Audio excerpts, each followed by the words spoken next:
Assalamualaikum, saya Nur Fadilah. Pada kesempatan kali ini, saya akan menjelaskan terkait dengan kasus fraud di industri PT Bank Pembangunan Daerah Banten. Kasus penipuan merupakan salah satu topik hangat yang sering menjadi topik pemberitaan baik di media massa maupun media elektronik. Penipuan bisa terjadi di mana saja seperti organisasi nirlaba, bisnis, atau lembaga pemerintah. Tindakan fraud dapat merusak reputasi perusahaan dan menyebabkan kerugian yang akan menyebabkan kebangkrutan. Definisi fraud dan bank. Setiap tindakan ilegal atau kegiatan yang melanggar hukum dengan sengaja untuk mengelabui seseorang atau organisasi untuk mendapatkan keuntungan dari pelaku didefinisikan sebagai fraud. Sedangkan bank menurut Undang-Undang RI tahun 1998 tanggal 10 November 1998 tentang perbankan, yang dimaksud dengan bank adalah badan usaha yang menghimpun dana dari masyarakat dalam bentuk simpanan dan menyalurkannya kepada masyarakat dalam bentuk kredit dan atau bentuk-bentuk lainnya dalam rangka meningkatkan taraf hidup rakyat masyarakat.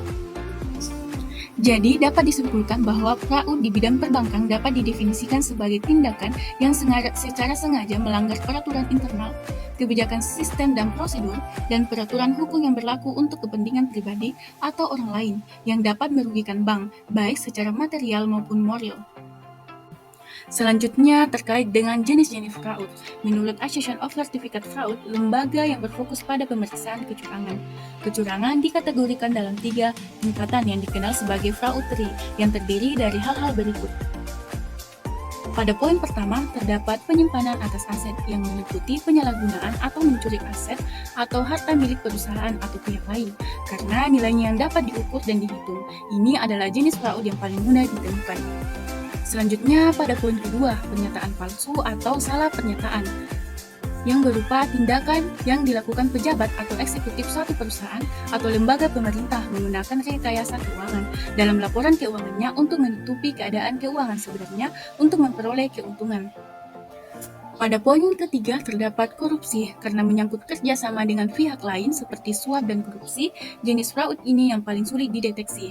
Jenis ini terbanyak terjadi di negara-negara berkembang dengan penanganan hukum yang lemah dan kesadaran akan tata kelola yang baik, sehingga integritasnya dipertanyakan. Selanjutnya, pembahasan mengenai kasus kecurangan yang dialami PT Bank Pembangunan Banten, di mana PT Bank Pembangunan Daerah Banten menjadi korban kasus fraud di industri dengan dugaan korupsi sebesar 6,1 miliar yang dilakukan oleh karyawan Bank Banten sendiri. Kasus ini diketahui terjadi tepat di kantor cabang pembantu, tempat karyawan Bank Banten membobol berangkas. Hasil audit yang dilakukan setelah investigasi menyeluruh yang dilakukan oleh Divisi Audit Interbank Banten mengungkapkan peran tersangka dan cara uang hasil kejahatan digunakan untuk kepentingan pribadi mereka, termasuk permainan judi online.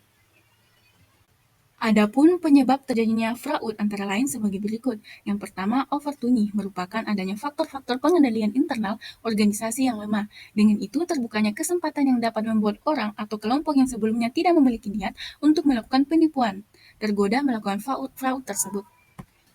Selanjutnya, pada poin kedua terdapat pressure atau motivasi yang mendorong seseorang untuk melakukan fraud. Mereka akan mencari kesempatan untuk melakukannya. Beberapa contoh tekanan ini dapat berasal dari masalah keuangan pribadi, sifat buruk seperti berjudi, narkoba, berhutang berlebihan, dan tengah waktu dan tujuan kerja yang tidak realistis. Pada poin ketiga, ada rationalization. Dapat terjadi karena pelaku fraud mencari pembenaran untuk tindakannya yang mengandung kecurangan. Mereka biasanya percaya bahwa tindakan bukan kecurangan tetapi haknya, bahkan mungkin merasa berjasa karena telah membuat banyak untuk organisasi.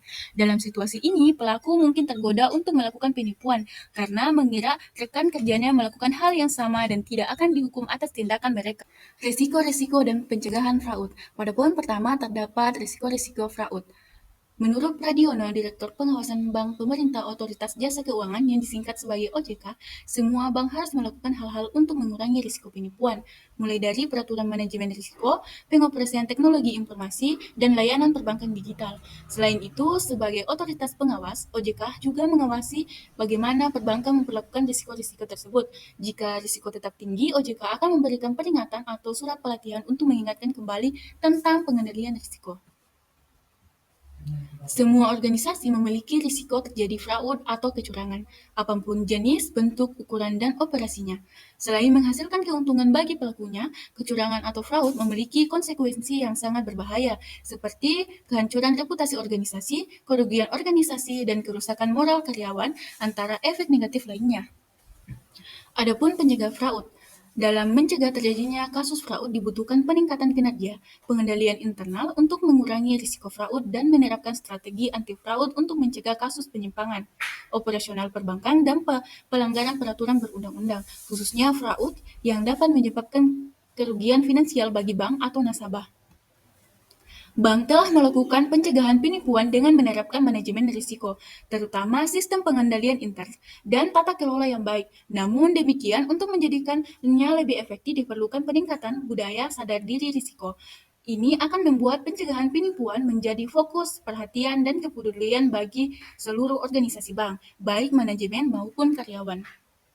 Baik, itulah tadi pemaparan materi saya terkait dengan kasus fraud di industri PT Bank Pembangunan Daerah Banten. Terima kasih.